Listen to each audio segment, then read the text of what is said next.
Los juegos a veces nos entretienen. A veces podemos jugar, unas veces solos y otras veces nos la pasamos muy bien jugando videojuegos como tus primos, familiares, hermanos o hermanas o incluso con tus padres. Con eso te podrías poner muy feliz o incluso invitando a tus amigas o amigas o amigos a divertirse. Pero no todo es diversión en el juego. A veces en el lugar han ocurrido depresión, insomnio, vómito, sangrado de nariz y a veces han ocurrido suicidios aunque unas veces tuvieron que a veces suicidar o personas morir, con lo que nos revelarían fantasmas muy posiblemente, con lo que algunas veces el mismísimo monstruo llamado el diablo tuvo que visitarla una vez estos videojuegos. Esta vez les presento las creepypastas más aterradoras.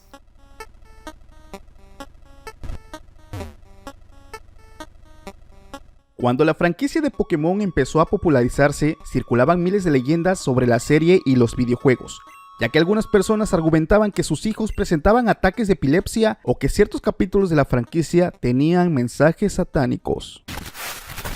Pero una historia muy rara de Pokémon siguió circulando en los años 2000, principalmente en los foros de internet, y hasta el día de hoy muchos la siguen dando por cierta. Quienes jugaron Pokémon en sus versiones originales, rojo y azul, seguro recuerdan una música algo extraña y tétrica, la del pueblo Lavanda.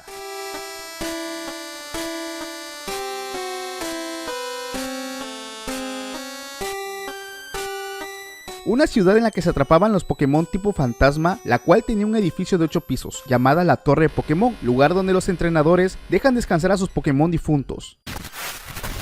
Como toda leyenda, tienen varias versiones con detalles diferentes, pero todas tienen algo en común. Todas hacen referencia del misterio que existe detrás de la música del pueblo Lavanda, ya que se decía que la canción llegó a causar el suicidio de más de 100 niños en Japón.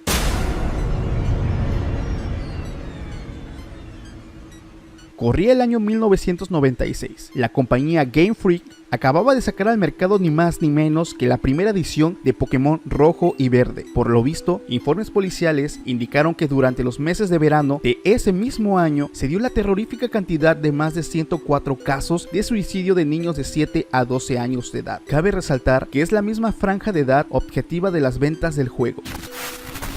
En todos los casos, se investigó del porqué de su comportamiento.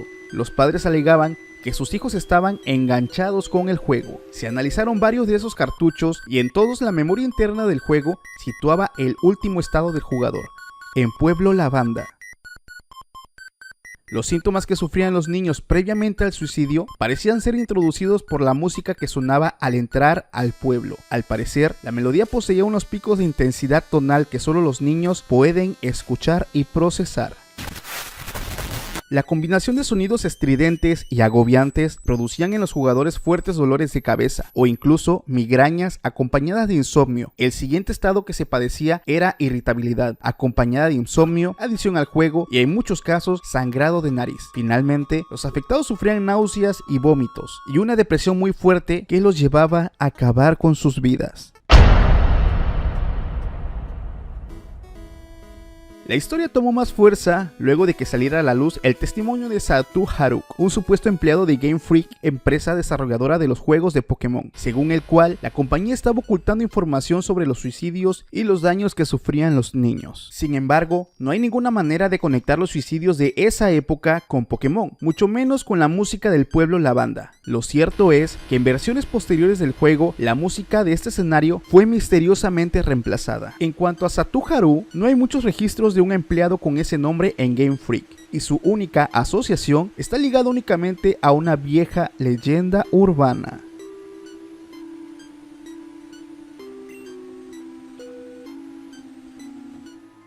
Recuerdo que cuando era joven me encantaba mi Nintendo 64. Solía pasarme horas y horas jugando, encerrado en mi habitación. El tiempo se me pasaba volando. Tengo un par de juegos favoritos que me he pasado varias veces, pero sin duda mi preferido era el Super Mario 64. Me lo sabía de memoria, de principio a fin. Por eso me fastidió tanto cuando lo perdí. Mi familia y yo nos mudamos de casa y desapareció en el traslado. Con el tiempo dejé de jugar a la consola y me olvidé de todo aquello. Pero una noche de madrugada, navegando por internet, apareció un extraño pop-up que vendía antiguas copias del Super Mario 64 sin estrenar. Me invadió la nostalgia y decidí comprar una. Cuando me llegó, unos días más tarde, pude ver que realmente se trataba de una copia barata. La caja no tenía cubierta y el cartucho simplemente tenía el nombre del juego escrito a mano con rotulador.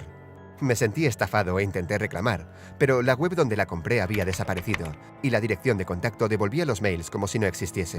Asqueado, pero a la vez intrigado, decidí desempolvar mi antigua Nintendo 64 y probar aquella mala copia. Tras pasar la pantalla de título, apareció la cara de Mario que puedes moldear y quise divertirme estirándole las orejas. Pero de repente una interferencia de estática apareció en la pantalla. Y lo más raro, se empezaron a escuchar extraños sonidos y lo que parecía una voz que susurraba, casi imperceptible. Quité el cartucho y soplé en la ranura, un viejo truco que hacía de pequeño. Al volver a iniciar el juego, pasé de largo el rostro de Mario y empecé una nueva partida. Me extrañó que no saliese la introducción con el vídeo de la princesa Peach invitando a Mario a su castillo. En vez de eso, aparecí directamente allí, pero algo había cambiado. El lugar era mucho más oscuro y lúgubre. No había ningún Toad rondando, ni se escuchaba ninguna voz, y la única puerta que había daba al cuarto que pertenece al nivel del campo de los Bob-omb. Cuando entré vi que en vez del cuadro de los Bob-omb había un lienzo en blanco. Pensé que todo aquello eran glitches, fallos menores del juego al ser una copia barata, así que entré en el cuadro. La pantalla se volvió negra, y en vez del nombre de la misión, apareció un mensaje que decía, «Sal de aquí». Aparecí en el campo de los Bob-omb, pero no estaba solo. Luigi estaba junto a mí. Aquello me sorprendió mucho, no recordaba que saliese en el juego original. Cuando me acerqué a él, salió huyendo, y corrí detrás de él. De repente, todo alrededor se fue volviendo más tétrico. Cada vez que alcanzaba una moneda, el paisaje se oscurecía, y la música y los enemigos se volvían más lentos, hasta que directamente se quedaron congelados y cayeron muertos al suelo. Había perdido de vista a Luigi, así que subí hasta lo más alto de la montaña, pero no vi al rey Bob-omb esperándome, solo una pequeña cabaña. Abrí la puerta y me quedé impactado al ver la imagen de Luigi ahorcado, colgando del techo, acompañada de una triste y molesta melodía de piano. Mario cayó al suelo de rodillas y empezó a sollozar. La pantalla se desvaneció y volví al cuarto del castillo, pero aquello había cambiado también. Un montón de Toads me rodeaban, con los ojos en negro y una expresión macabra. Y lo más aterrador, en el cuadro había ahora una foto de mi propia familia. Me asusté tanto que quise apagar la consola, pero no hubo manera. Ni siquiera desenchufando todo, la pantalla seguía encendida, como obligándome a seguir jugando. Así que salté dentro de la foto y empecé la única misión disponible, llamada No preguntes, corre. El escenario eran un montón de plataformas sobre un lecho de agua ponzoñosa. Una extraña forma, un bulto negro sin definir, apareció y comenzó a arrastrarse tras de mí. Salté de plataforma en plataforma sin ningún tipo de escapatoria, hasta que por fin me atrapó y me consumió lentamente. Perdí una de mis vidas y volví a salir disparado del cuadro. Pero en esta ocasión la foto de mi familia había cambiado. Sus cuerpos empezaban a mostrar signos de descomposición, como si fueran cadáveres recientes. El efecto era demasiado real como para ser un Photoshop. Más bien parecía una foto auténtica. Desesperado por dejar de ver esa imagen grotesca, volví a saltar dentro del cuadro. Esta vez la misión se llamaba Ya estoy aquí. Aparecí en una habitación oscura, sin ninguna salida ni refugio. Al fondo había un piano, y cuando me acerqué a él se transformó en una horrenda criatura que empezó a perseguirme. No había forma de dañarle, así que tuve que dejarme morir. Pero en vez de la típica secuencia de muerte, Mario cayó al suelo.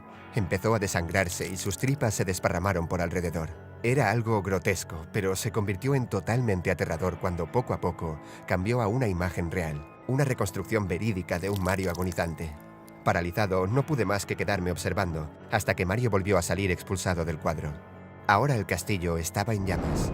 Había una pintada hecha con sangre en la pared que decía, «Nunca podrás salvarlos». Y en el cuadro la imagen de mi familia era totalmente aterradora. Sus cuerpos estaban cada vez más descompuestos, con agujeros de los que salían insectos que devoraban su carne. Sus tripas colgaban hacia afuera, y los globos oculares asomaban fuera de sus cuencas. Aterrado, agarré el móvil e intenté contactar con ellos, pero no hubo manera. Mi padre, mi madre, mi hermana, ninguno contestaba. Volví a mirar la pantalla y esta vez solo aparecía la frase Game Over sobre un fondo negro. Temiéndome lo peor, salí de casa corriendo para ir a buscarles, pidiendo por favor que no les hubiese pasado nada. Esta historia comienza en una pequeña ciudad de los Estados Unidos, donde un chico y su amigo se la pasaron jugando Pokémon Stadium en su Nintendo 64. Luego de jugar un par de horas, el amigo de aquel chico ya tenía que irse, ya que se estaba haciendo muy tarde y no quería que lo regañaran. A la mañana siguiente el chico llamó a su amigo para ver si quería jugar Pokémon Stadium, pero su amigo dijo que no, que ya le aburría jugar al mismo juego una y otra vez, y mejor dijo que él quería jugar a otro juego. Luego el amigo de aquel chico se le había ocurrido una idea. Buscó por todo su cuarto el adaptador de juegos de Game Boy a Nintendo 64 y el cartucho de Pokémon amarillo, o también llamado Pokémon Pikachu edición especial a la casa del chico. Una vez había llegado a la casa del chico, su amigo le propuso un reto. El reto consistía en atrapar a 6 Pikachus y completar la liga Pokémon. Aquel chico había aceptado el reto, y le dijo a su amigo que lo lograría. Luego de unos días, el amigo del chico fue a su casa, para luego encontrarse atónito como su amigo había atrapado a los 6 Pikachus. Eso era imposible, pensó el amigo del chico. Todos saben que solo existe un Pikachu, y es el que te dan al principio del juego.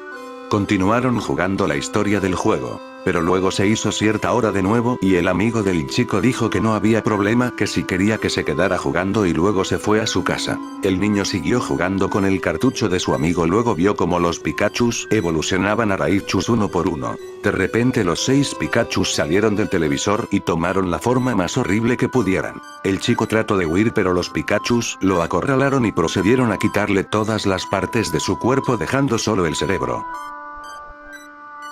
A la mañana siguiente los papás del chico observaron como su hijo ya no estaba. La Nintendo 64 estaba encendida y el televisor funcionaba mal. Los padres del chico, muy asustados, vieron cómo chorreaba sangre del televisor, formándose en el piso la palabra Matt. Los padres llamaron al amigo del chico y luego procedieron a demandar a Nintendo. La compañía Nintendo dijo que ningún niño podía desaparecer de esa forma. Luego, cuando el amigo del niño dijo que había atrapado 6 Pikachus, todos se quedaron muy sorprendidos al saber que había atrapado 6 Pikachus. Nintendo le hizo un homenaje al niño en el Pokémon, creando un personaje llamado Pokéfan por su fanatismo a los Pikachus. Como vemos, Mad Pikachu es un ser muy agresivo y con sed de sangre. En su historia no se cuenta que de en dónde se originó o de dónde vino, solo nos dice que fue producto de un juego de Pokémon, y que este salió del televisor para matar. Realmente no se sabe mucho de Mad Pikachu, pero su aspecto es muy aterrador y muy sangriento. Todos ya conocerán a las famosas creepypastas de Sonic.exe y Tails Doll. Si no es así, déjame resumirte sus historias. Cuenta la historia de un chico, que era gran fan de los videojuegos de Sonic, había jugado casi todos sus títulos, pero un día le había llegado un paquete a su casa, y vio que era de su mejor amigo. Era raro, no lo había visto hace 2 semanas, pero lo que contenía el paquete, era un CD en blanco que decía Sonic.exe, y una nota de su amigo, lo cual decía: de verdad ya no lo soporto más, ya no puedo más con este tormento. Tú que estás leyendo, por lo que más quieras, no insertes ese disco en tu computador, y destrúyelo inmediatamente, si no él vendrá por ti, él vendrá por todos. Aquel chico se quedó extrañado por la nota, y pensó que solo era una broma de su amigo. Como sea, le dio curiosidad e insertó el disco de Sonic.exe en su computador, y de inmediatamente se había iniciado el juego, sin haberlo instalado o descargado, ni nada de eso, solo había iniciado y ya. Cuando la pantalla del título apareció, se dio cuenta de que era uno de los primeros juegos de Sonic, porque, como dije antes, a él le gustaban también los clásicos. La primera cosa que observó diferente fue cuando apretó empezar, fue una fracción de segundo en la que vio como la imagen del título se convirtió en algo muy diferente, algo horrible, antes de cortar en negro. Después de que la imagen se cortará en negro, se mantuvo así durante unos 10 segundos más o menos. Y luego otra cosa extraña sucedió, apareció la selección de guardar archivos de Sonic the Hedgehog 3. Lo que más lo asustó, fue la selección de personajes. Esta mostraba solo a Tails, Knuckles y, para su sorpresa, el Dr. Robotnik. Ahora él estaba seguro de que algo estaba pasando, quiero decir, ¿cómo se podía jugar como Robotnik en un juego clásico de Sonic? La pantalla permaneció en negro durante unos 10 segundos o más, luego mostró el título típico del nivel, excepto que las formas simples ahora eran de diferentes tonos de rojo y el texto solo mostraba I, Act 1. La pantalla se desvaneció y el título desapareció, revelando a Tails en Green Hill Zone de Sonic 1, aunque la música era diferente, sonaba como una melodía pacífica invertida. Después de todo, empezó a jugar e hizo que Tails empezara a correr como lo haría en cualquiera de los juegos clásicos de Sonic. Lo extraño fue que mientras Tails corría por el nivel, no había nada más que un terreno plano y unos cuantos árboles durante 5 minutos. Eso fue cuando la música comenzó a bajar en tonos lentos y profundos muy lentamente a medida que seguía adelante.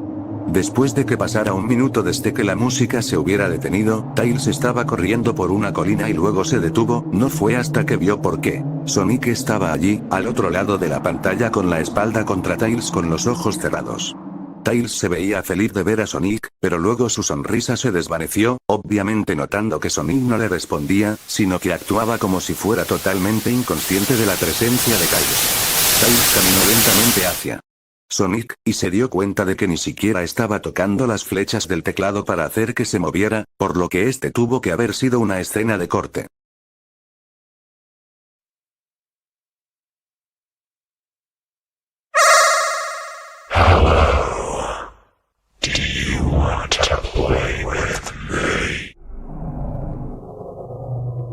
Esta vez estaba en el nivel de Angel Island de Sonic 3, y parecía que todo estaba en llamas. Tails parecía que tenía miedo en esta ocasión. En realidad lo miró e hizo gestos frenéticos hacia el chico, como si quisiera salir de la zona en la que estaba lo más rápido posible. Estaba empezando a asustarse por esto, quiero decir, Tails en realidad estaba rompiendo la cuarta pared, tratando de decirle que lo sacara de allí. Así que presionó la tecla para avanzar lo más fuerte que podía y lo hizo correr lo más rápido que podía. Justo después de que pasaran 10 segundos, mientras ayudaba a Tails a correr por el bosque, comencé a ver destellos de Sonic apareciendo por todas partes en la pantalla, nuevamente con esos ojos negros y rojos. La música cambió a ese tintineo ahogado de suspenso cuando vi a Sonic detrás de Tails volando para atraparlo. Su vuelo era muy similar al de Metal Sonic en Sonic CD. Esta vez tenía una loca y intrigante sonrisa en su rostro, parecía como si estuviese disfrutando del tormento que le estaba dando al pobre zorrito hasta que lo atrapó. De repente la música se detuvo y Sonic desapareció. Tails se quedó allí y empezó a llorar durante 15 segundos. La escena fue bastante molesta para ver. Pero luego, Sonic apareció justo delante de Tails y Tails lo miró con horror. La sangre comenzó a bajar por aquellos ojos ennegrecidos de Sonic mientras su sonrisa crecía lentamente en su rostro mientras el zorrito lo miraba con miedo. Solo en una fracción de segundo de Sonic se abalanzó sobre Tails justo antes de que la pantalla se quedase en negro, se produjo un fuerte grito chirriante que solo duró 5 segundos. You're too slow. Want to try again? El archivo guardado que tenía Tails era diferente. Tails ya no estaba en la misma caja, pero en la pantalla del televisor sí. Que estaba parpadeando con esa estática roja. Tails tenía sus ojos negros y sangrientos, su pelaje naranja había cambiado a negro y tenía una expresión de angustia en su rostro. El chico quedó atónito, con miedo continuó jugando y eligió a Knuckles a continuación. El siguiente nivel se veía muy diferente, tenía el suelo de la Scrap Brain Zone, pero el fondo del cielo parecía el del menú principal, tenía el oscuro cielo nublado rojizo. Corrió por el camino recto en este nivel oscuro, y mientras lo hacía, la pantalla empezó a parpadear en una estática roja un par de veces y luego la risa enloquecedora volvió a aparecer. Luego de unos segundos de correr, se dio cuenta de varias manchas de sangre en el suelo metálico. De repente mientras Knuckles corría, Sonic apareció justo delante de él con esos ojos negros y rojos y luego la estática apareció de nuevo. De todos modos la estática regresó y luego volvió al nivel. Knuckles parecía que estaba entrando en pánico. De repente Sonic apareció justo detrás de Knuckles en lo que parecía ser una pixelada nube de humo negro, caminaba de un lado a otro sin poder huir, esa risa terrible apareció de nuevo. Knuckles estaba entrando en pánico aún más, Sonic estaba prácticamente estaba jugando un juego mental retorcido y enfermo mental con Knuckles. Otra escena se produjo en la que Knuckles cayó de rodillas y se agarró la cabeza llorando. Y luego, en una fracción de segundo, Sonic se abalanzó sobre Knuckles y la pantalla se oscureció con otro grito chirriante que se prolongó durante al menos 3 segundos. So many souls to play with. Sometime, would you agree? Esta vez estaba en una especie de pasillo, en realidad no parecía que fuera de ninguno de los juegos clásicos de Sonic. aunque tenía el estilo pixelado. El suelo era brillante y a cuadros, las paredes eran de un color púrpura oscuro grisáceo con la luz de velas animadas y unas pocas manchas de sangre oscuras aquí y allá, y había una cortina de color rojo oscuro que colgaba sobre la parte superior de la pantalla. Cada 12 segundos más o menos se mecía muy lentamente. La música era extrañamente agradable, un piano tocaba una canción bastante triste y a la vez tranquila, pero el chico la había reconocido. Esta era la canción que se reproduce en el acto 1 de ella, solo que no era la inversa. Robotnik no se veía completamente nervioso como Tails y Knuckles, pero tenía una mirada sospechosa en su rostro como si estuviera un poco paranoico. Entonces se detuvo en un largo tramo de escaleras que conducían a los pisos inferiores. Mientras Robotnik seguía por las escaleras, se dio cuenta de que las paredes se habían vuelto más oscuras y rojizas. Las antorchas rojas eran ahora de un azul misterioso. Luego continuó en otro pasillo, este era más largo que el anterior y luego se dirigió hacia otro tramo de escaleras abajo, este era mucho más largo. Y luego escuchó esa horrible risa y la música se desvaneció lentamente hasta que todo se quedó en silencio, ya que las paredes se volvieron más rojas oscuras y las antorchas eran ahora unas llamas negras. En el tercer pasillo, noté que ahora se veía realmente asustado. De repente, Sonic apareció justo enfrente de Robotnik de la misma manera que hizo con Knuckles y la estática regresó. La estática duró unos 15 segundos y luego mostró una imagen muy desagradable.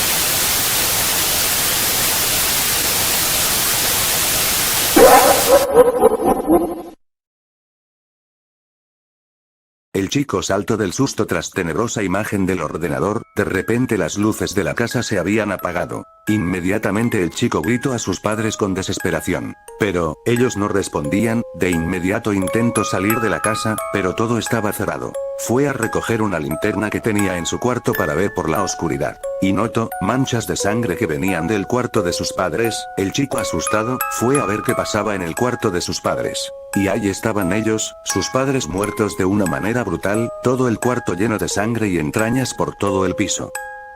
De repente el chico había escuchado una voz, que provenía de la sala.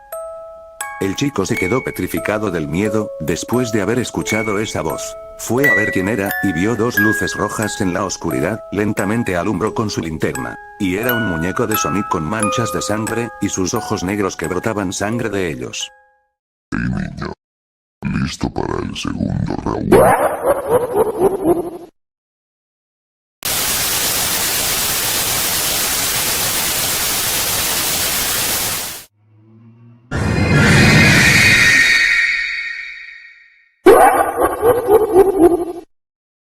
Y bueno, estos son los hechos reales de mi podcast que le llamo La